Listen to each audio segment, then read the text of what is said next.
반갑습니다. 최대표 TV입니다. 오늘 영상에서는요, 수습에 대해서 한번 살펴보려고 하는데요.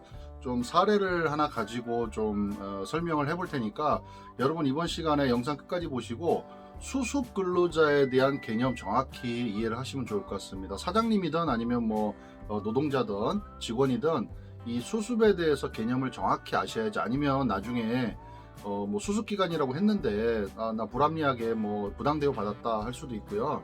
그 다음에 뭐 직원 입장에서는 또 잘 모르고 대우를 못 받은 경우도 생길 수 있으니까, 뭐 사업주 입장이든 아니면 노동자 입장이건 이 수습기간에 대한 명확한 기준을 좀 알고 계시면 나중에 서로가 얼굴 붉히는 일 없도록 그렇게 좀 보시면 좋을 것 같습니다. 어떤 내용이냐면, 수습기간을 늘리겠다고 갑자기 회사가 얘기한 겁니다. 그러니까 예를 들어서 계약서에는 뭐 수습기간은 몇 개월간 몇 퍼센트를 주겠다 했는데, 수습기간이 이제 끝나가는 시점에서 이제 수습기간을 좀 늘려서 다시 연장을 하겠다, 뭐 이런 내용인데요. 어떤 내용이냐면, 수습기간 3개월 동안에 월급의 예를 들어서 뭐 80%를 받기로 했다. 근데 4개월 차부터는 이제 월급을 정상적으로 100%를 받아야 되는데, 회사에서 갑자기 말을 바꾸는 겁니다. 수습기간을 3개월이 아니라 6개월로 좀 늘려서 연장을 했으면 좋겠다, 이렇게 바꾸는 겁니다. 당신이 뭐 직원이 일을 3개월 동안 시켜보니까 아직까지 업무가 미숙하고 3개월 정도는 더 연습을 해야 될 것 같다, 훈련을 더 해야 될 것 같다, 그래서 3개월을 더 연장해서 6개월간을 수습기간으로 하자, 이렇게 이제 회사에서 일방적으로 얘기를 하는 상황이고요. 자, 그러면 원래 수습기간이라는 거는 무조건 3개월을 해야 되느냐, 이 문제부터 좀 얘기를 해볼게요. 일반적으로 수습기간을 3개월을 대부분 회사에서 합니다. 그러다 보니까 우리가 수습기간은 무조건 3개월이다, 이렇게 고정이라고 이렇게 알고 계신데요. 수습기간은요, 정하기 나름입니다. 3개월이라는 기준은 뭐 때문에 우리가 3개월이라고 알고 있냐면, 최저임금의 90%를 줄 수 있는 기준이 3개월까지인 거예요. 그래서 3개월로 수습기간이 법으로 정해져 있다, 이건 아닌 거죠. 회사에서 정하기 나름이다, 이렇게 아시면 되고요. 그 다음에 만약에 이제 뭐 입사할 때 수습기간을 우리는 6개월로 하겠다 그러면 6개월로 서로가 노사 간의 계약서에 합의를 하시고 작성을 하시면 됩니다. 그러면 6개월간의 수습기간이 되는 겁니다. 그러니까 첫 번째 이제 이슈는, 수습기간은 원래 3개월이 아니고 사업주와 이제 노동자 간에 입사를 할 때 서로가 합의를 해서 계약서를 작성하는 거다. 우선은 이제 첫 번째 그 전제에 대해서 알고 계시면 좋을 것 같고요. 그 다음에 이제 두 번째 궁금한 사항은 뭐냐면, 수습기간 동안 최저임금보다 적게 임금을 줘도 되냐라는 거죠. 이것 때문에 이제 아까 3개월 뭐 얘기도 많이 나왔는데, 자, 수습기간에 최저임금보다 적게 줘도 되는 경우에 대해서는 제가 오래간만에 제 책을 좀 들게요. 제 책 요 두 권이 있는데, 요 책 안에서 제가 설명을 해뒀습니다. 자, 근로계약 기간이 1년 이상으로 계약을 한 사람만 수습기간에 최저임금을 줄 수 있습니다. 우리 사장님들 잘 알고 계셔야 될 것 같아요. 그러니까 3개월까지, 여기서 아까 3개월이 나오죠.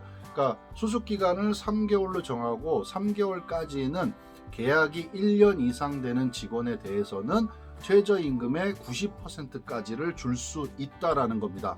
자, 그러면은 다시 거꾸로 얘기하면, 계약 기간이 1년이 안 되는 그런 근로자, 우리는 6개월만 근로하기로 했다. 그러면 수습 기간을 3개월을 잡았더라도 최저임금 이상은 주셔야 된다는 겁니다.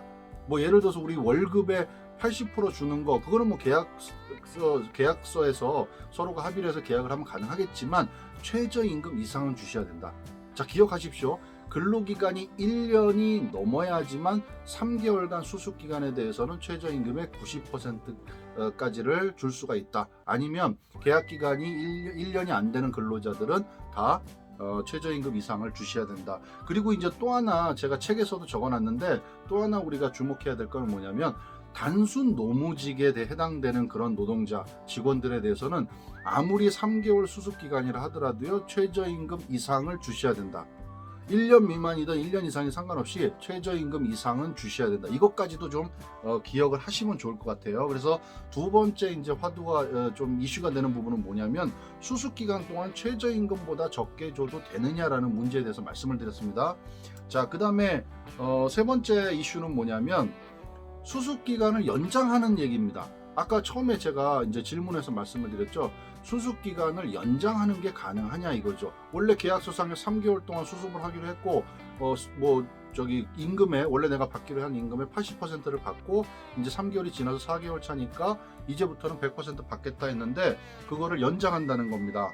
그거는 근로계약서 내 수습기간 만료 시 연장에 대한 내용이 없다면, 그런 내용이 없다면 회사에서 임의로 수습기간을 연장할 수가 없습니다. 회사에서 본인의 동의가 되지 않은 상황에서는 임의적으로 수습기간을 연장할 수는 없다. 그러니까 계약사항에 위배되는 내용을 얘기를 하는 거죠, 회사에서. 자, 그러면 이제 뭐 이런 얘기도 할 수 있겠죠. 그러면은 수습기간 연장을 거절한다. 수습사원이 거절하면 마음대로 그러면 회사의 명령을 지키지 않으니까 해고를 할 수 있느냐? 이거 어렵습니다. 이거 수습기간이라 하더라도요, 정식 근로자와 마찬가지로 정당한 해고 사유가 없이 해고할 수가 없다는 겁니다. 이거는 우리가 뭐라 그러죠? 부당해고라고 하죠. 물론 이제 5인 이상 사업장에 해당이 되겠죠. 이렇게 정당한 사유 없이 해고를 임의적으로 회사에서 하려고 할 때 이거는 부당해고에 해당이 됩니다. 그래서 만약에 노동자가 이 일을 갖고 있다 그러면은 노동위원회라는 곳에 가서 부당해고에 대해서 신고를 할 수가 있다는 거죠. 이거는 뭐 임금체불하고 별개로요, 노동지청이 아니라 노동위원회 가서 부당해고에 대해서 얘기를 하고 이의 신청을 할 수 있다라는 겁니다. 그래서 제가 오늘 몇 가지 말씀을 드렸는데요. 기억하실 부분을 간단하게 한 번 더 정리를 하자면, 수습기간은요, 개월수가 정해져 있지 않다. 무조건 3개월이 아니다라는 말씀입니다. 그리고 1년 이상의 근로를 하기로 계약한 분에 대해서만 3개월간은 최저임금의 90%까지 줄 수가 있다. 1년 미만의 근로자에 대해서는 최저임금 이상을 주셔야 된다. 이 부분 좀 유념하시면 좋을 것 같고요. 그 다음에 단순 노무직은 최저임금 이상을 주셔야 된다. 그러니까 3개월 동안 수습으로 최저임금의 90%를 주겠다고 계약을 쓰시려면 단순 노무직이 아니어야 되고요. 그 다음에 1년 이상 되는 근로기간이 있는 그런 직원에 대해서, 노동자에 대해서만 할 수 있다. 그 다음에 임의적으로 회사에서 서로 간에 합의되지 않은, 그 다음에 계약서상에 기록되지 않은 그런 임의적인 수습기간의 연장은 불가하다. 만약에 이게 불가하다고 생각이 되시는 노동자들은 노동위원회에 부당해고에 대해서 청구를 할 수가 있다, 신청을 할 수가 있다. 이렇게 좀 수습에 대해서 좀 정리를 해드렸습니다. 그래서 제가 오늘 말씀드린 건 굉장히 기본적인 내용이니까 뭐 사장님이든 아니면 우리 직원이든 다 요 내용들을 좀 잘 참고하셔가지고요, 문제가 생기지 않도록 미리 미연에 좀 예방을 하시면 좋을 것 같아요. 좀 간단하게 좀 말씀을 드렸습니다. 감사합니다.